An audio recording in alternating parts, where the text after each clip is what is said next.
প্রধান উপদেষ্টা ডক্টর মোহাম্মদ ইউনূস সাহেব তিনি বেছে বেছে তার আত্মীয় স্বজন, যারা কলিগ, যারা তার বন্ধু বান্ধব, এরকম ব্যক্তিদেরকে বেছে বেছে তিনি বিভিন্ন চেয়ারে দায়িত্ব দিচ্ছেন, উপদেষ্টা বানাচ্ছেন, প্রমোশন দিয়ে বড় বড় চেয়ারে বসাচ্ছেন। তো এই যদি নেপোটিজমের অবস্থা হয়, এই সরকার দিয়ে জনগণের আশা আকাঙ্ক্ষার বাস্তবায়ন কতটুকু হবে আর কিভাবে হবে, এ বিষয়ে আমরা মারাত্মক রকমের সন্দিহান একটা অবস্থার মধ্যে আছি।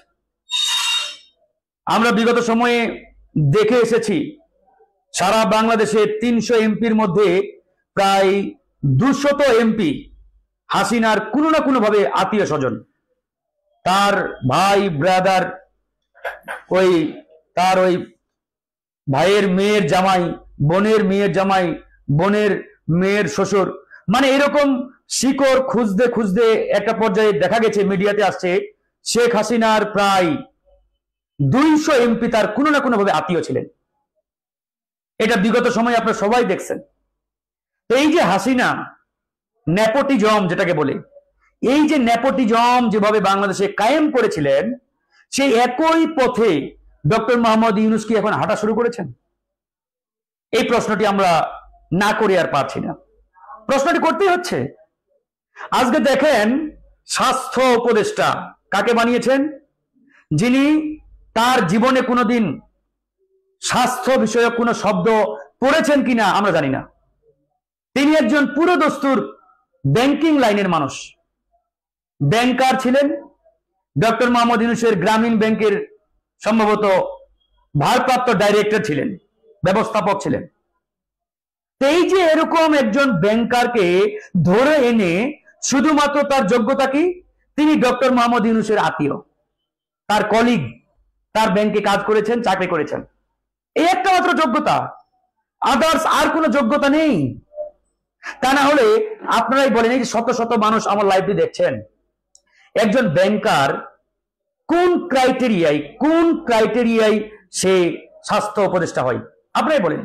হ্যাঁ, যদি কোনো মেডিকেল পড়ুয়া ডাক্তার হইতেন, স্টুডেন্ট হইতেন, বা কোনো না কোনো ভাবে মেডিকেলের সাথে জড়িত, স্বাস্থ্য রিলেটেড কোনো কাজের সাথে যুক্ত, এরকম কোনো ব্যক্তিকে যদি দায়িত্ব দেওয়া হতো, আমাদের কোনো সে ছিল না, আপত্তি ছিল না। কিন্তু যাকে দায়িত্ব দিয়েছে ভাই, সে জীবনে কোনোদিন মেডিকেলের মোটাও জানে না। একবার অনেস্টলি বলছি, এই নূরজাহান বেগমের সাথে আমার একাধিক মিটিং হয়েছে, তার যে এই রিলেটেড অভিজ্ঞতা শূন্যের কোঠায়, আমি এটা প্রথম মিটিংয়েই বুঝতে পেরেছি। আমি তার সাথে অনেক মিটিং করেছি।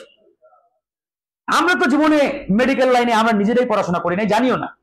তারপরে ওনাকে আমি বেশ কয়েকটা বিষয়ে বলেছি, ম্যাডাম আপনি এভাবে কাজ করলে তো এই স্বাস্থ্য খাতকে মাফিয়া মুক্ত করতে পারবেন না, আপনাকে এইভাবে কাজ করতে হবে, আপনাকে এইভাবে ডিল করতে হবে, না হলে আপনি এই যে দুর্নীতি যুক্ত বা দুর্নীতিতে ভরপুর আমাদের এই যে স্বাস্থ্য খাত, মেডিকেল সেক্টর, এটাকে আপনি কোনোদিন ঠিক করতে পারবেন না। তিনি বলছেন যে কি করব, আর তিনি একদিন এভাবেই বলেছেন, এই যে আল্লাহ সাক্ষী আছে, যে আমি একবারে বিরক্ত, আমি আর পারছি না, এর ভিতরে এত দুর্নীতি, আমি এসব দেখে অতিষ্ঠ, আমি জীবনে জানি না যে এত করাপশনের ভিতরে আমি এখন দায়িত্ব ছেড়ে দিতে চাই, ছেড়ে দিলেই বাঁচি। এইভাবেই তিনি আমার সামনে, আরো আমরা 3-4 জন ছিলাম, তাদের সামনে তিনি তার অভিব্যক্তি ব্যক্ত করেছিলেন। তাও আবার বোধহয় 6-7 মাস আগের ঘটনা বলছি। এরকম একজন মহিলাকে কিভাবে স্বাস্থ্য খাতের মতো একটা গুরুত্বপূর্ণ সেক্টরে দায়িত্ব দেয় আপনি বলেন? তার অনেস্টি, সততা নিয়ে আমার কোনো আপত্তি নেই, কথা নেই। তিনি হয়তো ব্যক্তি হিসেবে অনেক ভালো, সৎ, কিন্তু ভাই সততা দিয়ে আপনি কিভাবে কাজ করবেন? এটা তো পীর সাহেবের কাজ না, এখানে তো অনেস্টির বিষয় না, এখানে যোগ্যতার বিষয়, অভিজ্ঞতার বিষয়, এক্সপিরিয়েন্সের বিষয়, পারফর্মের বিষয়। আপনি যদি পারফর্ম না করতে পারেন, তাহলে আপনার এখানে সততাতে কোনো কাজে আসবে না, আসবে। এখন ডক্টর মোহাম্মদ ইউনূস বাইচা তার কলিগ, তার বন্ধু বান্ধবী যারা, তাদেরকে দায়িত্ব দিচ্ছেন। তো ইউনূস সাহেব যদি এই ধারা অব্যাহত রাখে, তাহলে জনগণ তো প্রশ্ন করতেই পারে, হাসিনার আমলে যেভাবে আমরা ওই নেপোটিজম দেখেছি, আত্মীয়তাবাদ দেখেছি, এখন তাই চলছে, কোনো বেসিক পার্থক্য তো আমরা দেখতে পাচ্ছি না। এই কথাগুলো ভাই বলতে হবে।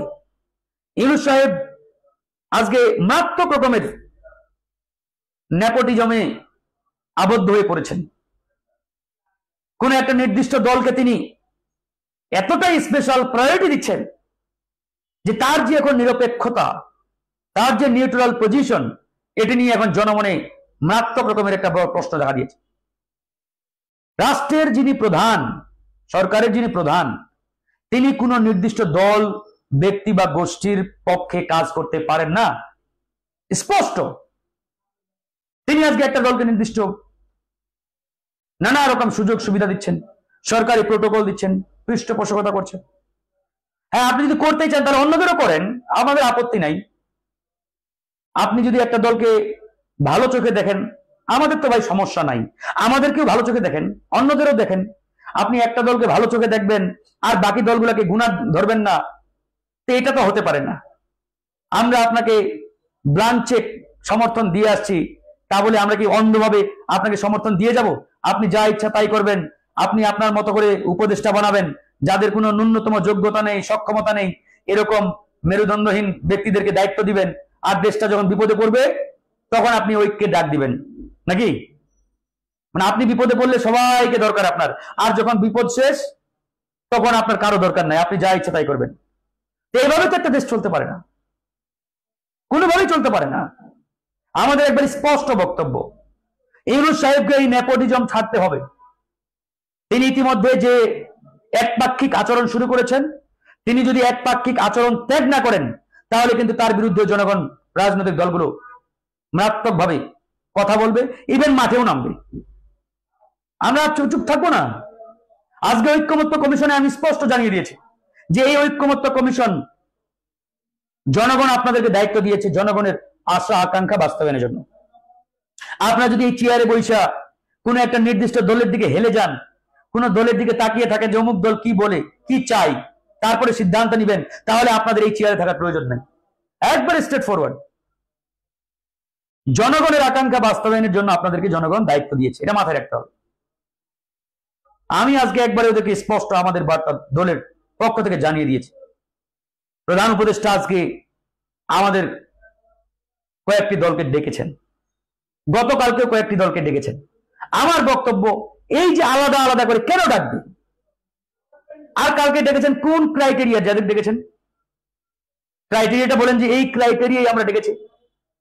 যদি বলেন নিবন্ধিত দলকে ডেকেছি, তাহলে কালকে যে 4টা দল গেছে তাদের সবাই তো নিবন্ধিত ছিল না। আর অন্য কোন ক্রাইটেরিয়া মেনটেন করে আপনি গতকালকে ডেকেছেন, এটার জবাব আপনাকে দিতে হবে। আপনি নিয়মের মধ্যে থাকেন, নিয়ম বহির্ভূত কাজ করলে তো আমরা ছাড় দেব না আপনাকে। যারা এই বিপ্লবে, এই গণ অভ্যুত্থানে সামনের সারিতে নেতৃত্ব দিয়েছে, মোক্ষম ভূমিকা পালন করেছে, সেই গণ অধিকার পরিষদকে আপনি নানাভাবে স্কিপ করবেন, বাদ দেবেন, আর আপনি মনে করছেন আমি আরামে সরকার চালাবো, চেয়ারে বসে থাকবো, এটা তো হতে পারে না। আজকের এই বিপ্লব গণ অধিকার পরিষদ 18 সালে জন্ম না হলে, আন্দোলন সংগ্রাম না শুরু হলে হইতই না। তো সেখানে আপনার আচরণ যে একপাক্ষিক এবং বিমাতা সুলভ, এটা কোনোভাবেই আমরা মেনে নিতে পারছি না, কোনোভাবেই কাম্য নয়। আপনার এই আচরণ যদি আপনি পরিবর্তন না করেন, আপনার চোখ যদি সকলের জন্য সমান না হয়, তাহলে আমরা দুঃখিত। আমাদের যা বলার, যা করার তাই করতে হবে। আমরা রাজনৈতিক জায়গা থেকে যা যা করার আমরা কিন্তু সেটাই করব, কারণ আমরা আর এই বিষয়ে কোনোভাবেই আমরা এটা নিয়ে আর আমরা ধরেন যে ছাড় দেওয়ার পজিশনে নেই। ইতিমধ্যে আমাদের নানান জায়গা থেকে এই বিষয়টি তোলার চেষ্টা করা হয়েছে, বলা হচ্ছে, আমরা বলেছি আজকের বৈঠকে এই বিষয়গুলো আমরা স্পষ্ট করে তুলব। এবং ডক্টর মোহাম্মদ ইউনূসকে এই যে উপদেষ্টা পরিষদ, প্রিয় দর্শক, এতক্ষণ আমরা অনেক কথাগুলো শুনলাম। উনি যে বিষয়টি নিয়ে কথা বলছেন, আসলে প্রধান উপদেষ্টা তার জায়গা থেকে উপদেষ্টা বিভিন্ন ব্যক্তিবর্গ উপদেষ্টা হিসাবে তার মন্ত্রণালয়ে নেওয়ার ফলে বা তার যে ইন্টার গভর্নমেন্টে নেওয়ার ফলে বিভিন্ন সময় বিভিন্নভাবে প্রথম থেকে নানা ধরনের প্রশ্ন কিন্তু রাইজ করেছে। তো সেই জায়গায় আমরা বলবো যে এখনকার সময়ে যাদেরকে নতুন করে নিয়োগ দেওয়া হচ্ছে, সেই দিক থেকে কিন্তু আগের প্রশ্নগুলো আবার সমানভাবে মানুষ সেই প্রশ্নগুলো তো তুলতেছে। আসলে উপদেষ্টা একজন যোগ্য ব্যক্তি, যে যার অবস্থানে বা যে মন্ত্রণালয়ের দায়িত্ব থেকে তার যোগ্যতা প্রমাণ করতে পারবে, তেমনি যোগ্য ব্যক্তি হিসাবে ওনাদেরকে সেই প্রতিষ্ঠানের দায়িত্ব দেওয়া উচিত, যেটি তার দক্ষতা দিয়ে সেগুলোকে সুন্দর একটা কাঠামো দাঁড় করাতে পারবে। তো সেই জায়গায় এখনকার সময়ে ডক্টর মোহাম্মদ ইউনূস যে কাজগুলো করছেন বা যাদেরকে নিয়োগ দিচ্ছেন, এটা নিয়ে কিন্তু নানা ধরনের প্রশ্ন তৈরি হচ্ছে, যেটি তার মন্ত্রণালয়ের সঙ্গে তার যে জীবনের যে সে যে কর্ম করে এসেছে বা যে কাজ করে সে নিজের দক্ষতা অর্জন করতেছে, সেই মন্ত্রণালয়ের সাথে তার কর্মের কিন্তু কোনো মিল নাই। তো সেই বিষয়গুলো নিয়ে কিন্তু বিভিন্ন প্রশ্ন উঠতেছে এবং ইন্টার গভর্নমেন্টকে প্রশ্নবিদ্ধ করছে এগুলো এবং তাদের দক্ষতা নিয়ে। অথবা আমরা বলবো এই বিষয়গুলো কিন্তু দ্রুত একটি সুন্দর পরিবেশ দেওয়া না হলে কিন্তু এই বিষয়গুলো কিন্তু আরো খারাপ একটি অবস্থা তৈরি হওয়ার কিন্তু বিষয়গুলো তৈরি হচ্ছে। অথবা আমরা বলবো ইন্টার গভর্নমেন্টের প্রধান ডক্টর মোহাম্মদ ইউনূস তার জায়গা থেকে সততা, দক্ষতা এবং সঠিক ব্যক্তিকে সঠিক জায়গায় স্থানান্তর করে যার যোগ্যতা দেখিয়ে একটি সুন্দর পরিবেশ এবং সুন্দর অবস্থান তৈরি করা উচিত।